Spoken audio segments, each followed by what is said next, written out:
அடுத்து நேராக திருவண்ணாமலைக்கு போகிறோம். இப்போல்லாம் பார்த்தீங்கன்னா திருவண்ணாமலையில் பௌர்ணமியும் கிடையாது, அமாவாசையும் கிடையாது, எப்போ பார்த்தாலும் கூட்டம் இருந்துக்கிட்டே இருக்கு. அதனால அன்னதானத்தை அளவரிய அளவில் போட்டுக்கிட்டே இருக்காங்க.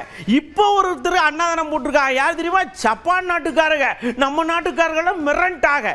ஆனால் பாருங்க, அவங்களுடைய இன்னொரு ஒரு சூப்பரான விஷயம், நம்ம ஆளுங்க சாப்பிட்ட அப்படின்னு தூக்கி போடுவாங்கல்ல, அந்த குப்பையெல்லாம் எடுத்து நீட்டாக சேகரித்து வச்சிருக்கிறாங்க. ஜப்பான்காரங்க தாயா, பார்த்து கற்றுக்கிடுங்க.